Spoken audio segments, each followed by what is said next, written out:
What on earth are you doing in my bed? Alexander Graves's voice cracked like thunder through the night, shattering the air in the heavy silence of the room. He stood in the doorway, coat still dripping with rain, eyes blazing. His tall, imposing frame loomed like a mountain about to collapse. On the wide bed, Clara Bennett jerked upright, breath ragged, her heart pounding against her ribs. But in her eyes there was no deceit, only shock. Nestled close beside her, the twin boys, Noah and Liam, breathed evenly, their faces untroubled, unusually peaceful. The children who once woke screaming in the night now slept soundly in her arms. Clara raised a hand in a pleading gesture, her voice trembling. "Please, let me explain." But her words were cut short by a sharp crack. Alexander's hand had struck, leaving a burning red mark across her cheek. She fell to her knees, one hand trembling against her face, eyes wide, filled more with disbelief than fear.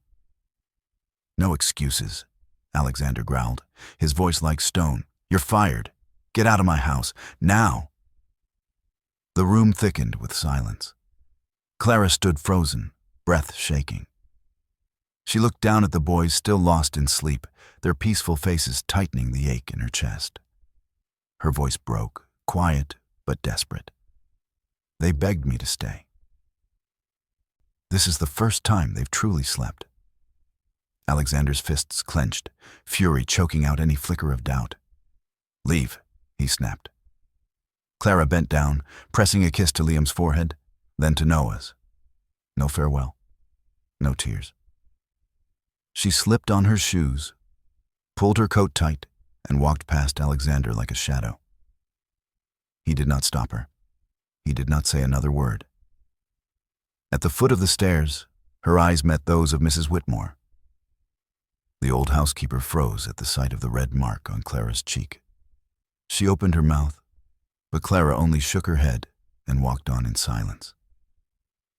The great door shut behind her. Outside, the rain had softened, falling in a fine mist. Clara pulled her collar close, her small figure vanishing down the empty road. In the bedroom, Alexander still stood unmoving. His heart pounded, breath heavy. When his eyes fell back on the bed, the sight stopped him cold. Noah lay peacefully, no furrow in his brow. Liam's tiny hand rested open, no longer clutching his blanket in fear. They were truly sleeping, unshaken, without medicine. Alexander sank onto the edge of the bed, the echo of his strike gnawing at him. He, a man who once ruled boardrooms with an iron will, had lost control in his own home. Worse still, he had cast out the only person who had given his children peace. On the bedside table lay a folded slip of paper. He picked it up, his hand trembling. In soft, looping script, it read, "If you cannot stay for them, at least don't drive away those who will." Alexander read it once, twice, each word cut deep. In the mirror across the room, the reflection stared back, a hollow face, empty eyes, a man who thought himself powerful, but was already unraveling. Mrs. Whitmore appeared in the doorway, her voice rough with age but steady. "Sir, she did nothing wrong. She only held the boys when Liam's nose began to bleed. They were the ones who begged her to stay." Alexander lifted his head, his gaze heavy. The fire of anger was gone, replaced by the fracture of regret. He understood then. He had just driven away the one thing most precious. Outside, Clara walked through the rain. She did not cry. She did not look back. What shone in her eyes was not tears, but sorrow for the children who had found peace only to lose it again. And beneath that sorrow lay something hidden, a secret past, shadowed and painful, yet carrying the quiet power to heal. the woman dismissed in anger was far more than she seemed. In his study, Alexander poured himself a drink, but did not raise it to his lips. His eyes lingered on Clara's note, his chest heavy. For the first time, the wall of pride cracked. He did not yet know it. But this moment was the beginning of a journey, one that would lay bare truth, regret, and the faint glimmer of hope. That night, as the rain fell in soft whispers and darkness wrapped the house, the wheel of fate began to turn.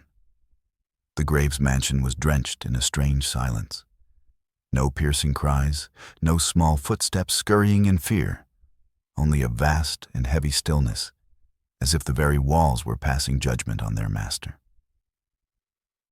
Alexander Graves sat in his study, the yellow lamp casting harsh light on his rigid face. The glass of whiskey in his hand remained untouched, his throat locked tight. On the desk lay a small folded note. The words, written neatly, read, "If you cannot stay for them, at least do not drive away those who will." Alexander had read it 10 times, folding and unfolding it again and again, like a man torturing himself. Each word was a blade carving into both his pride and his conscience. He set the glass down, his hand trembling slightly. The memory of his slap surged back. The sharp crack, Clara's wide eyes, her cheeks burning red in the light. That strike, he realized, had not only fallen upon the face of one woman, but upon his children, crushing the fragile trust that had just begun to form. A gentle knock broke the silence. Mrs. Whitmore appeared, small in frame but with eyes that burned like steel. "Mr. Alexander," she said softly. "Master Noah and Master Liam, they are not crying in their sleep. For the first time, they are resting peacefully." Alexander gripped the armrest of his chair. "What do you mean?" She stepped forward, her voice trembling but steady. "Miss Clara is not like the 14 before her. No sleeping pills, no therapies, only her presence. She gave the children peace." He turned away, unable to meet her eyes, but her words pressed down on his chest like stone. Images flashed in his mind, the tense faces of his boys, the endless sleepless nights, the piercing screams. And now he pictured them in Clara's arms, sleeping soundly. It was a truth he could not deny. Compelled, he climbed the stairs and stopped outside the twins' room. The faint scent of lavender lingered in the air. A wooden chair sat against the wall, and on it lay a thin sketchbook. Alexander picked it up and opened it. Inside were simple pencil drawings, childlike yet haunting. 2 boys standing in the rain, clutching each other's hands, a house with too many dark windows, then a figure of a woman with arms spread wide like wings, sheltering them. Beneath it was a clumsy scrawl, "The one who stays." He flipped more pages. His heart clenched as he saw pictures of the boys smiling, always with the figure of a woman beside them. Not him, only Clara. His fingers brushed over the shaky lines, and the truth hit him. The woman he had cast out was the missing piece of his children's small world. He eased the door open. Inside, Noah lay sleeping peacefully, his brow smooth, his lips moving faintly, as if dreaming sweet things. Liam shifted, hugging his stuffed bear tightly, his breath even and calm. No sobs, no nightmares. Alexander's throat tightened. For years he had tried everything, psychologists, therapies, medications, nothing had worked. Yet Clara, a stranger with nothing but her heart, had succeeded, and he had driven her away with violence. He turned back down the stairs. Mrs. Whitmore still stood there, her gaze stripping him bare. "Do you know?" she said in her rough, low voice. The boy called her name in his sleep. Not mother, not father. "Clara." Alexander closed his eyes. a long crack splitting through his pride. He realized he had lost not only a caretaker, but the only trust his children had ever given. He returned to the study. Clara's note still lay there. He sat down, burying his head in his hands. Each word on that paper hung above him like a sentence waiting to fall. Outside, the iron gates creaked shut. Clara was gone. No farewell, no backward glance. Her small figure faded into the rain, taking with her the fragile peace this house had long craved. Alexander raised his head, his eyes bloodshot. He could not let it end with a slap and a slammed door. Not for his pride, but for Noah and Liam. They needed Clara more than anything. That night, he did not sleep. He paced the halls, pausing at his son's door, listening to their gentle breathing. With every step, regret gnawed deeper. But in the darkness, a faint resolve flickered. He would find Clara Bennett again, not only to atone, but to save his family. At dawn, the first rays of sunlight streamed through the tall windows, falling upon the small, folded note. Alexander picked it up, reading it one last time. His heart clenched, but this time it was not only regret that filled it. It was the burning will to make things right. The church bells tolled across the gray skies of Greenwich, scattering the thin veil of afternoon mist. Alexander Graves pulled his car to the curb, his heart pounding like a war drum. It had been 2 days since that fateful night. 2 days without sleep, 2 days without a proper meal. His mind was consumed by one image. Clara Bennett walking away, her cheek marked red, her eyes colder than steel. A faded address scribbled on an old letter had led him here, to a rundown community center on the outskirts of town where Clara once volunteered. A weathered wooden sign swayed weakly above the awning. Community Hope Center. He stepped out, his polished shoes striking sharp, hollow echoes against the cracked pavement. Inside, he froze at the sound of laughter. Not the hollow laughter of the high society galas he had endured, but a chorus of genuine, youthful voices. Clara was there. She sat cross-legged on the floor, surrounded by teenage girls with dyed hair and weary eyes. On a battered whiteboard behind her were scrawled words. "Your voice matters, even when it shakes." Clara laughed softly, her voice warm, spinning a story that made the girls erupt in giggles. Alexander's chest tightened. The woman he had humiliated now glowed like a beacon amid fractured souls. Clara looked up, and their eyes locked. No words were needed. The room fell into silence. The laughter faded, replaced by a hush thick with unease.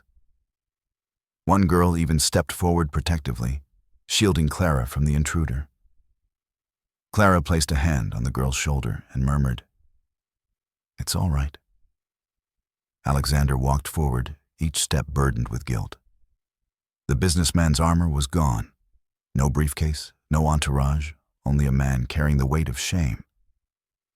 "I need to speak with you," he rasped. Clara rose to her feet. Her eyes were not swollen with tears, nor sharpened by hatred. They were tired, detached, the eyes of someone who had endured too much to be surprised anymore. Outside, they sat on a worn bench near the old bus stop. The very place Clara had rested the night she left. Silence stretched between them, broken only by the hum of wheels on the distant road. "I was wrong," Alexander began, his voice raw. "I let anger blind me. I struck you, then drove away the only person who brought peace to my sons. That will haunt me for the rest of my life." Clara's hands tightened in her lap, her gaze fixed on the road. "You didn't believe me," she said slowly, "even when Noah and Liam did. You saw me with them in your bed, and you chose to believe in betrayal rather than the trust in their eyes." His throat caught. "I know. and I don't expect forgiveness right away. But I came here for them. They need you. Not a nurse, not a doctor. You. Clara turned her eyes toward him. For a fleeting second, they softened, then steeled again. Do you think a few words of apology are enough to make me return? I am not something you can dismiss and summon at will. He bowed his head. No. I am not asking you to return as a servant. I am begging you to come back as a voice, an equal in my family. With me, not beneath me. Silence settled again. Clara could still feel the sting of his hand, but she also remembered Noah and Liam, their small hands clutching her clothes as if she were their last lifeline. How are they? She whispered. Too quiet, Alexander replied, his voice breaking. No nightmares, but no laughter either. It's as if the house is sealed in silence, a false peace. Clara closed her eyes. The boys' faces flooded her mind, their innocent eyes filled with desperate trust. Her chest ached. If I come back, she said, it will not be as a maid. I have conditions.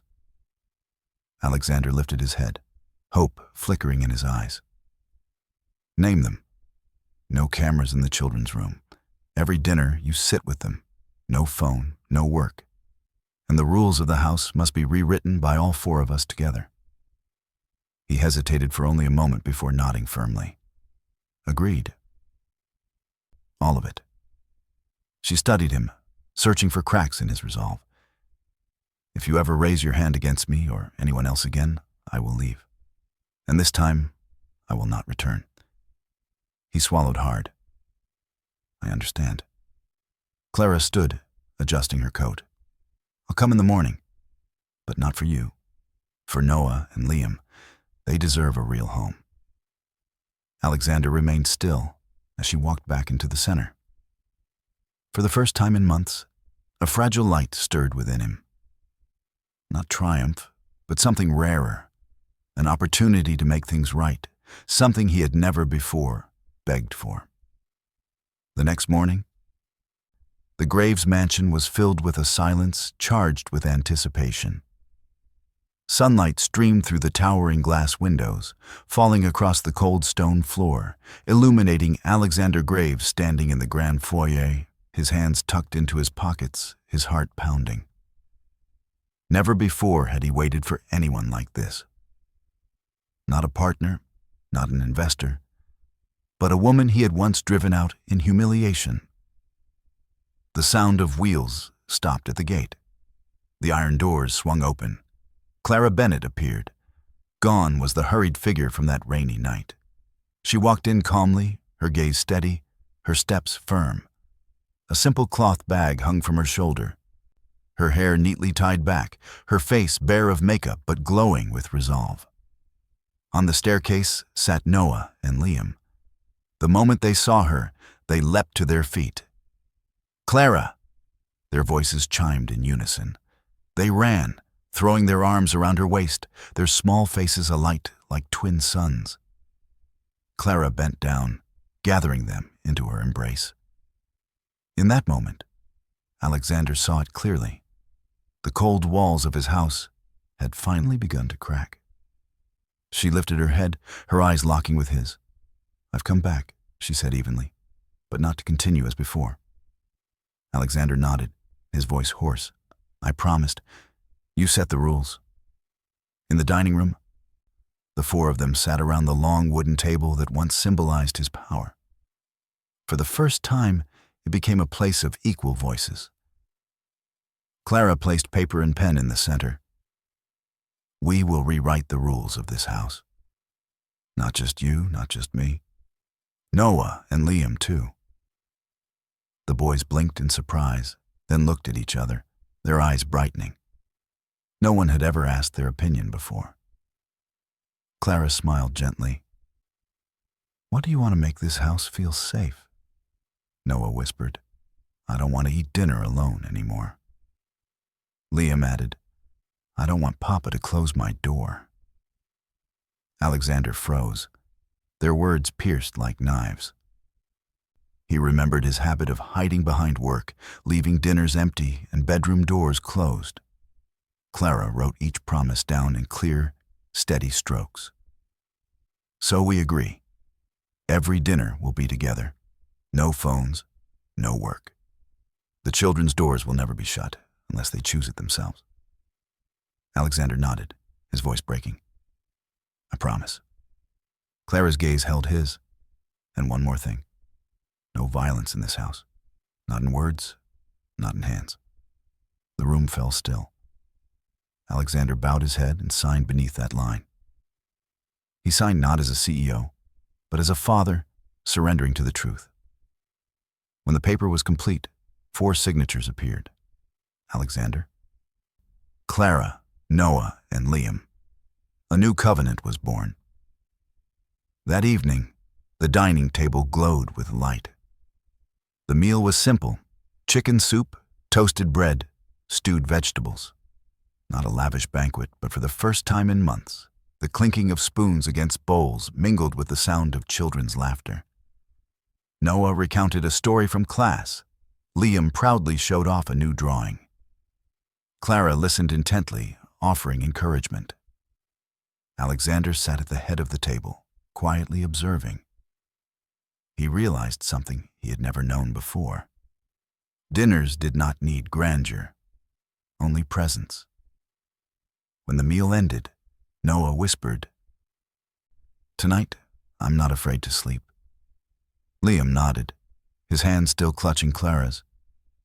Alexander watched, his heart surging with emotions he could barely name. Not pride, not triumph, but gratitude woven with deep remorse. Night fell. Clara told the boys a story, her voice soft, like a lullaby. Alexander stood in the hallway, listening to their giggles. When Noah and Liam drifted into sleep, he stepped inside. Clara sat at the edge of the bed, her expression tender, her back to him. "Thank you," Alexander murmured. "I've never seen them so at peace." Clara's reply was calm, unwavering. "Don't thank me. They only need their father present. If you truly want to atone, start with that." Alexander stayed silent, lowering himself into the chair beside the bed. He looked at his sons, letting the outside world and its endless demands wait for once. Time slowed, and within him, a small door opened. Clara rose, stepping into the hallway. In the dim light, her eyes shone with quiet pride.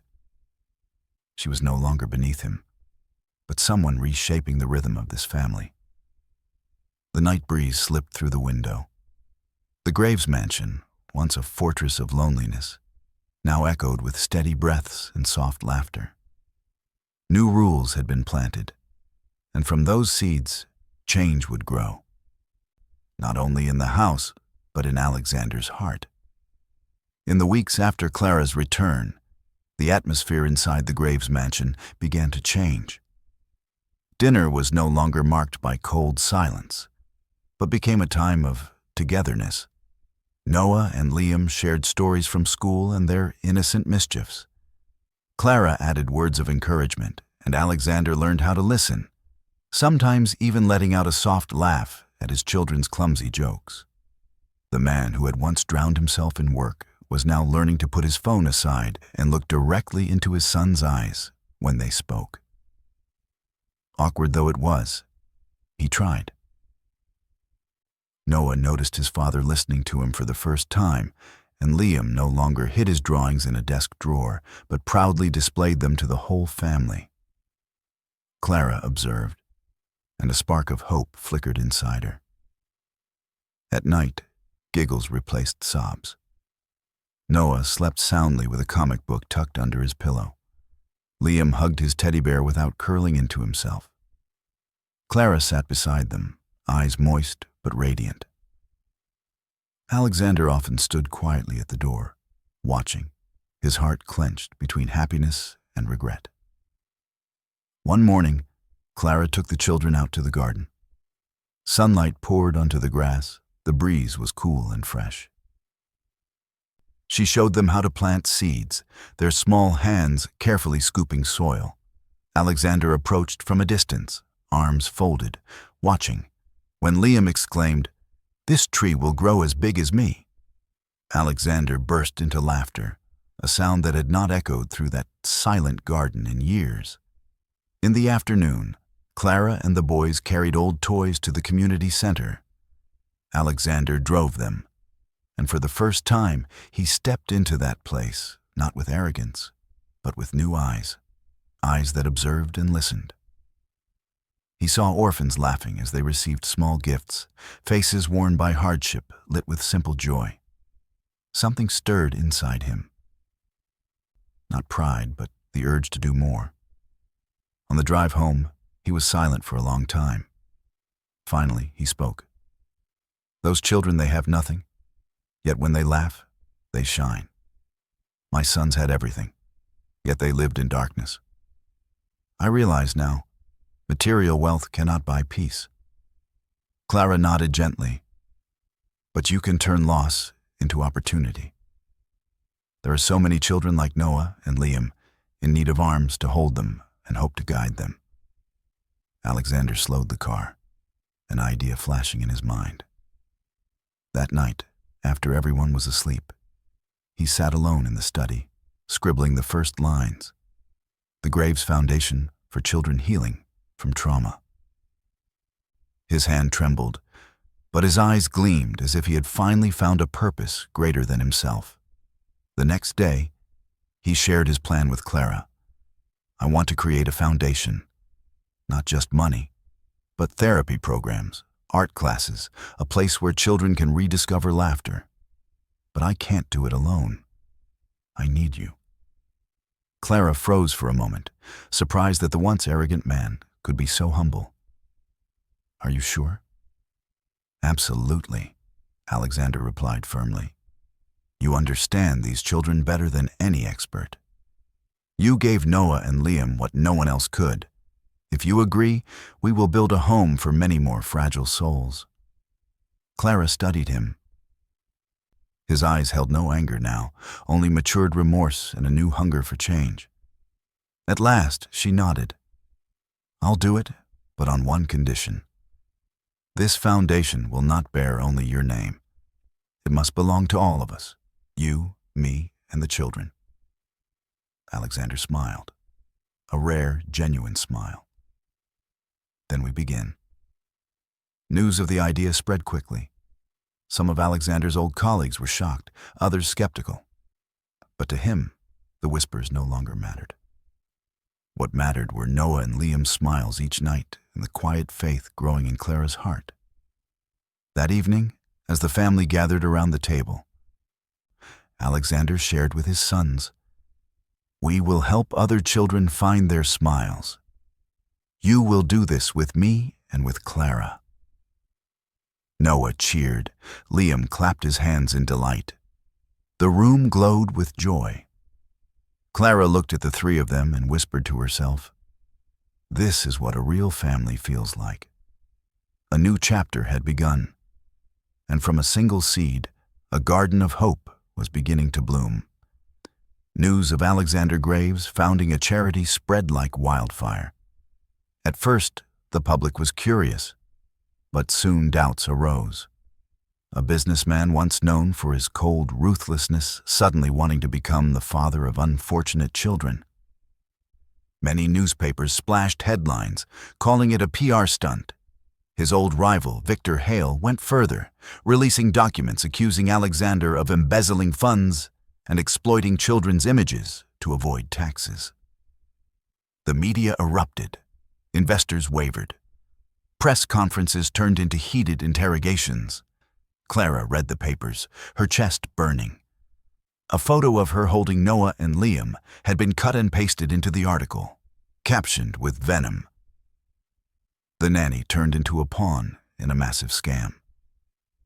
She clenched the paper, her face flushed with anger. But when she saw the children's worried eyes, she knew she could not falter. Alexander met with his lawyers. In the tense room, he sat tall, his voice firm. I did not embezzle. I did not use money for myself. But they will not believe me. They want to see me fall. The lawyers urged him to settle, to pay a large sum to end it quietly. But Alexander shook his head. If I compromise, the foundation dies before it takes root. I will fight to the end. Clara entered, her gaze steady. Then I will stand beside you. I will tell the truth, whether in court or before millions of people. This foundation does not belong only to you. It is the hope of children. I will protect it. On the day of trial, the courtroom was packed. Reporters crowded the halls, cameras flashing endlessly. Victor Hale sat at the plaintiff's table, smug and smirking. Judge Evelyn Carter presided, her eyes stern as the session began. Hale's lawyers projected financial reports, accusing Alexander of funneling millions into hidden accounts. The numbers on the screen made the room erupt. Hale stood, voice booming. This is undeniable proof. Graves is no savior. He is a man exploiting children to polish his rotten reputation. Alexander sat still, fists clenched. In that moment, he saw Noah and Liam's eyes in his mind. Fragile, needing him to be strong, he lifted his head, his gaze sharp. That money, he declared, his voice echoing, was my personal investment into the foundation. I used my own assets to launch it. Not a cent was taken out. Check the transfers again. They went from my personal account into the foundation, never the other way. The room buzzed with shock. Clara was called to the stand. She stood tall, eyes blazing, her voice clear.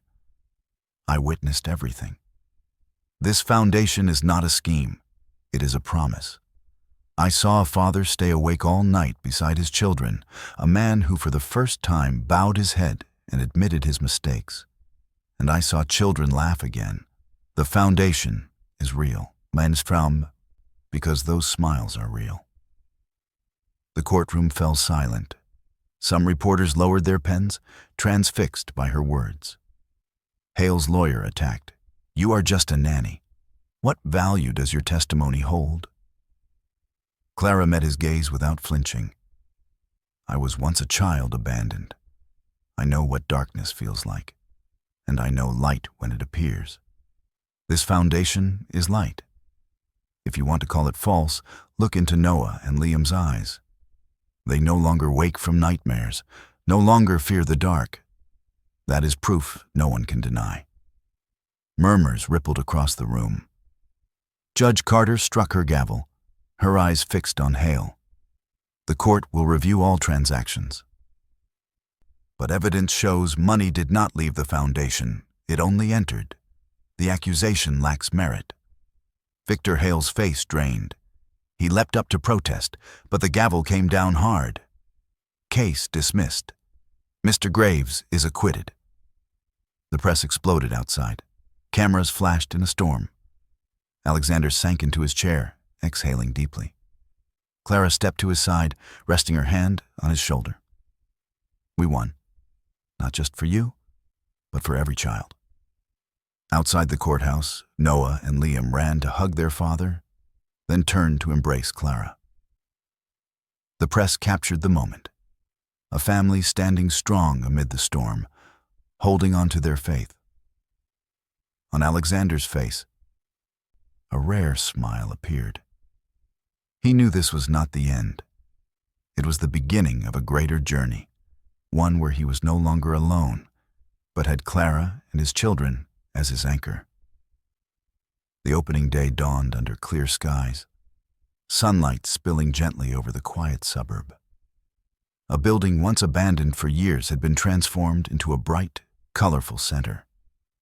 White walls gleamed, wide windows welcomed the light. Children's paintings lined the hallways, and outside, a small garden offered swings, a seesaw, and lavender blossoms. Every detail radiated safety and hope. At the entrance stood a sign, Hawthorne Bennett Center for Healing. The two names carved side by side symbolized the union of a journey, Alexander Graves relearning fatherhood, and Clara Bennett turning past pain into the power to heal. Inside, the rooms were crowded. Journalists jostled for space. Camera flashes burst in rapid fire. Many remained skeptical, wondering if this was nothing more than another attempt at image building. But once inside, they were greeted by the sound of children laughing, little hands clutching crayons. Clara sitting cross-legged on the floor, listening intently to their stories. That sight dissolved prejudice. Clara was invited to speak. She wore a simple blue dress, her hair tied neatly back. Her voice was low yet clear. I was once a lost child, left alone in the dark. I know the fear of not being heard. This center was born so that every child who walks in will know. Their voices matter. Their wounds deserve healing. The hall fell silent, then erupted in applause, not only from the guests, but from ordinary townsfolk. Reporters lowered their pens, simply watching Clara, as though swept up by the force of her sincerity. Alexander stepped to the podium. He no longer carried the cold edge of the past, but stood as a father. I once believed money and power were enough to protect a family. I was wrong. Only love and presence can hold on to those we cherish. This center is a promise. No child should ever suffer alone. Again, the hall thundered with applause. For the first time, Alexander was met not with suspicion, but with respect. From the front row, Noah and Liam waved happily. Beside them sat Arya, 16, who had once been defiant, but now blinked against tears. Watching her father admit his mistakes before so many, she understood he had changed.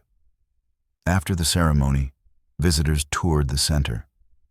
A small room for counseling, an art workshop with clay and paints, a cozy library filled with picture books. On the wall hung a drawing by Noah and Liam, framed with care. 4 figures standing together, above them the clumsy scrawl of a single word, family. Clara paused to admire it, a smile touching her lips. Alexander looked on, his chest tightening. The wall of ice between father and sons had truly begun to crumble. The next day, newspapers carried the headline, Graves New Center, Hope for Small Hearts. The positive coverage shifted public opinion. People began to believe this was not a publicity stunt, but a genuine journey. Soon the center welcomed its first children. A little girl who had lost her parents shyly held a paintbrush, then burst into laughter when her drawing was praised. A quiet boy found joy at an old piano. Clara moved gently from room to room, sitting with each child, her gaze tender. Alexander followed, learning in silence how to be not just a father, but a teacher. That evening, in the study, Alexander laid the first report on his desk. Clara entered, and he looked up. We've started something greater than ourselves, he said, eyes alight. But this is only the beginning. Clara nodded. This center isn't just for the children. It's for us too. A place where everyone is allowed to be fragile, allowed to truly live. Alexander studied her quietly. And for you, Clara. You brought the light here, but you also deserve healing. Clara froze for a moment. Inside her rose a feeling she had never known before. The sense of being seen not with pity, nor as someone to be used, but with equal respect. Outside, children's laughter rang through the garden. The evening breeze carried the soft scent of lavender. The Hawthorne Bennett Center had officially begun, not only for the community, but for a once-broken family learning how to become whole again. The first days at the center passed in happiness. Children's laughter filled hallways that had once been silent. Clara was busy from morning until night, but for the first time, she felt truly alive. Noah and Liam grew braver. Arya began to open up, even helping volunteers paint murals on the walls. Watching his family change, Alexander felt a new kind of belief rising within him. At last, they had stepped out of the shadows. But the past never disappears completely. One afternoon, while Clara was tidying the activity room, the door opened. A middle-aged woman stood in the doorway, her hair streaked with gray, her eyes heavy with sorrow, yet still burning with intelligence. Clara froze. It was Margaret, the mother she had been estranged from for years. "Clara." The woman's voice trembled. My daughter Clara stiffened. Her breath caught as old memories surged back, childhood nights in a cramped apartment, the sound of arguments, a cold hand pushing her out the door. For a moment, every scar inside her bled again. "What are you doing here?" Clara asked, her voice hoarse. Margaret stepped forward, eyes pleading. "I heard about you. I heard you've done something extraordinary here. I had to see it for myself. And I want to say I'm sorry." Clara backed away. "Sorry? After all these years? After leaving me alone in this world? You think one apology can erase that?" The room fell silent. In the hall, Alexander appeared, surprise flickering in his eyes as he took in the two women facing each other. He could feel the tension brimming in the air. "Clara," he said softly, "if you want, I can—" "No." Clara cut him off, her gaze never leaving her mother. "This is between me and her." Margaret's voice shook. "I was wrong. When your father died, I couldn't bear the grief. I ran. I pushed you away because every time I looked at you, I saw him. I was a coward. But every day since, I have lived with regret." Clara let out a bitter laugh. "Regret? Do you know how I survived? I wandered. I fought to protect myself. I carried those wounds my whole life. And now you return, asking for forgiveness?" Suddenly Noah and Liam ran in. "Clara, who's this?" they asked, wide-eyed at Margaret. Clara clenched her hands, her heart aching. Margaret crouched, tears clouding her vision. "I'm your grandmother." The words froze the room. Alexander frowned, glancing at Clara. This was a truth she had never shared. The family she came from. Clara bit her lip, feeling exposed.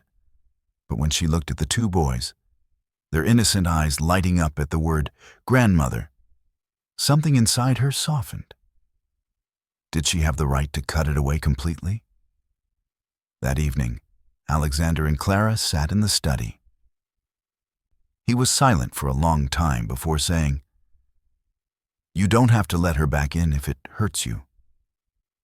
Clara stared down at her hands. "I built my whole life on the wound she left. But if I cling to hate forever, I'll become just like her. I teach the children to forgive, to believe in second chances. If I can't do that myself, then everything I do here is a lie." Alexander nodded. "You're not alone. If you decide to open that door, I and the children will be beside you." The next day, Margaret returned. This time, Clara let her step into the activity room with the children. Noah and Liam quickly pulled her down to sit with them, proudly showing their messy drawings. Arya stood back, cautious yet curious. Clara watched, her heart aching and warming at once. "I can't forgive you yet," Clara said, her voice trembling but firm. "But I will give you a chance. Not for you, but for the children. They deserve a bigger family." Margaret wept, her shoulders shaking. "Thank you. I won't leave again. No matter how long it takes for you to trust me, I'll be here." In that moment, Alexander stepped forward, resting a hand on Clara's shoulder. He whispered, "You are braver than anyone I've ever known." Clara drew a deep breath and looked out the window. The sunset cast its fiery glow over the center. A new chapter had begun. Not easy, but necessary. The past had returned, and this time Clara would face it head-on, no longer running. One morning, the atmosphere in the center suddenly grew heavy. Across social media, an anonymous article spread like wildfire with a shocking headline: "Is the Hawthorne Bennett Center truly legitimate? The founders hiding a dark past." Clara froze when she read it. Alexander held the printed paper in his hand, his knuckles whitening as he gripped it tight. The article dripped with malice. Clara was accused of lacking formal credentials in psychology. Her past in the foster system was laid bare as if it were a stain. Aria, the teenage girl taken in by the center, was painted as proof that this was nothing more than a dumping ground for troubled children. Every effort they had made to build trust suddenly trembled. Alexander growled, "Someone wants to destroy us." Clara stayed silent, her heart pierced in an old wound. Aria grabbed the paper and slammed it onto the table. "They call me a burden, say I drag everyone down. I've heard that all my life." Her voice was sharp, but her eyes wavered. Clara stepped closer, laying a hand on her shoulder. "Listen to me. You are not a burden. You are the reason this center exists. People can say anything, but only you decide who you are." Alexander inhaled deeply, his eyes lighting with resolve. "If they use Aria to smear us, then Aria will answer, not as a victim, but as proof." The air in the room grew taut. Aria lifted her head. "You mean I have to stand before everyone and speak for myself?" "Not have to," Clara whispered, "but get to. It is your right to speak. And if you are ready, we will stand with you." On the day of the press conference, the courtyard of the center was packed. Reporters pressed forward, cameras flashing, microphones thrust like spears. Alexander stood tall beside Clara, but the spotlight was on Aria. The 16-year-old girl gripped the microphone, her hand trembling. "My name is Aria. I have lived in 5 foster homes. Every place told me I was stubborn, unmanageable. I believed that until I came here." Murmurs rippled through the crowd. Cameras clicked relentlessly. Aria drew a deep breath, her voice steadier. "They say this center is not legitimate. I don't know the law. I only know this place saved me from a detention center. Here, they don't call me trouble. They call me human." Clara's throat tightened. Alexander nodded slowly, his eyes glowing with pride. Aria continued, her voice ringing. "If you want to smear someone, target me. But look at me today. I am no longer the girl hiding in fear. I am proof that patience and love can change a life." The hall fell into a silence so sharp it cut. Then questions rained down. Does Clara Bennett have legal credentials? Did Alexander Graves funnel money to cover this up? Clara stepped forward, her eyes blazing. "I don't have a degree in psychology. What I have are scars from the past and a belief that no child should ever be abandoned. If that is not enough, then look at Noah, Liam, and Aria. Ask them if they feel safe." A stir ran through the crowd. Some reporters lowered their pens, their faces softening. Alexander moved forward, his voice thunderous. "This is not a charity project to polish my name. This is a family, and no rumor will ever break that." The press conference ended. Aria stepped down, her hands still trembling but her eyes alight. Clara embraced her tightly, whispering, "You did it. You took back your voice." Aria smiled through her tears. "For the first time, I don't feel labeled. I feel like myself. Thanks to you." That evening, the center grew quiet again. Clara sat by the window, her heart still turbulent. Alexander came to her, placing a warm cup of tea in her hands. "They will be back. But today we proved something. Not only is the center strong, but the people within it are strong. Clara nodded. Yes, and I know now, we are no longer running from the past. We are the ones brave enough to retell it in a different way. Alexander rested a hand on her shoulder, his voice steady and warm. And you, Clara, are that strength? Outside, the wind whispered through the trees, carrying away the storm's echoes. Inside, peace returned, firmer than ever. They had not just endured, they had turned adversity into a declaration. We remain. We will not bow. Spring returned, and the garden behind the center was covered in violet lavender blossoms. A gentle breeze carried their sweet fragrance through the air. Children's laughter filled the yard, blending with the golden sunlight. The Hawthorne Bennett Center had transformed. It was no longer just a renovated, abandoned building, but a symbol of hope. Universities sent partnership offers, charities reached out with support, and the government proposed granting more land for expansion. Clara stood on the second-floor balcony, her eyes following Noah and Liam as they chased each other across the grass, their laughter echoing.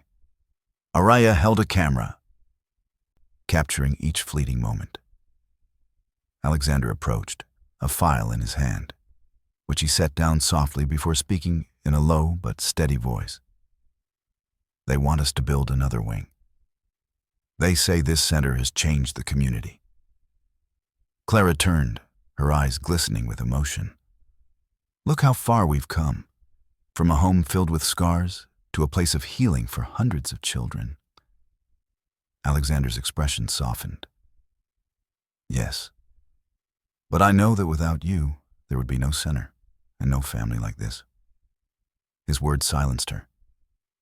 In his eyes, she saw sincerity. No pride, only love. Her heart trembled. On the day of the new building's inauguration, hundreds of guests arrived. Children's artwork hung along the hallways, an old piano filled the air with pure music. Arya stood at the podium, her face radiant. This center gave me the chance to start over.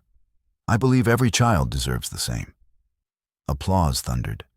Noah and Liam jumped up, shouting, "Miss Clara is our hero." Alexander heard and allowed himself a quiet smile. For the first time, he did not hide his feelings. That evening, the garden glowed with golden lights strung above. Margaret shared stories from Clara's childhood with her grandchildren. Clara listened in silence, her heart slowly softening. The past no longer bound mother and daughter. Alexander raised a glass. Today, we did not just expand a center. We expanded the heart of this family. Later, when the children were asleep, he led Clara into the lavender-lit garden under the silver moonlight. He stopped, looking directly into her eyes. Clara, you came into my life like light. You healed my children, then you healed me. I don't want to call this just a partnership. I want to call this family. And I want to ask, will you be ready to officially become a part of it? Clara's breath caught. Memories surged. The slap, the nights of rain, then the dinners filled with laughter. They had all led to this moment. Tears shimmered in her eyes. I have been a part of this family all along, she whispered. Alexander smiled and held her hand tight. It was not a contract on paper, but a promise from the heart. News of their engagement spread, but this time there was no mockery. People called it the beautiful ending of a journey of healing. The press no longer praised Alexander's wealth or dwelled on Clara's past, but celebrated the strength of the center. A place where dozens of once hopeless children had found hope. Time passed, and the center opened new branches. Lost children were guided back. Arya became a mentor for the younger classes. Noah and Liam grew up surrounded by love, while Clara and Alexander stood side by side like two steadfast pillars. On the day of Aria's graduation, she stood at the podium with her honorary diploma, her gaze fixed on the front row. Alexander held Clara's hand. Their sons sat beside them. Aria smiled, her voice breaking with emotion. Without the center, I wouldn't be here. And without them, I would never have known what family means. The hall erupted in applause. Clara wept openly, while Alexander quietly wiped away a tear. That night, fireworks bloomed brilliantly across the sky. But for Clara, the brightest light was not above. It was right there in the smiles of those she loved. After so many years, she had finally found where she belonged. No longer the abandoned child, she had become the soul of a family, and the beating heart of a center built on hope. The journey had closed, and a new beginning opened. The family was healed, the center expanded, and a message echoed clear. Even in the deepest darkness, light endures, if we are brave enough to hold on to it. The story of Clara, Alexander, Noah, Liam, and Aria reminds us of a powerful truth. Love has the ability to transform pain into strength and turn brokenness into a new beginning. The Hawthorne Bennett Center is not just a building, it is living proof that every person deserves the chance to heal and to be loved.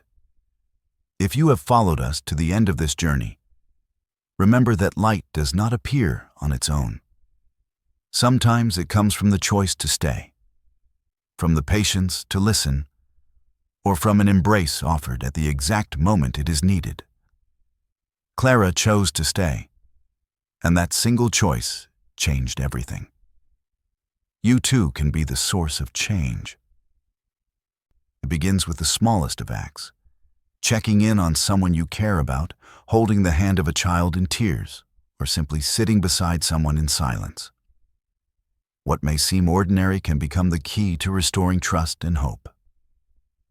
If this story has touched you, share it so that others can also find encouragement. Do not forget to subscribe to the channel and leave a comment, because your story may one day become the inspiration someone else is searching for.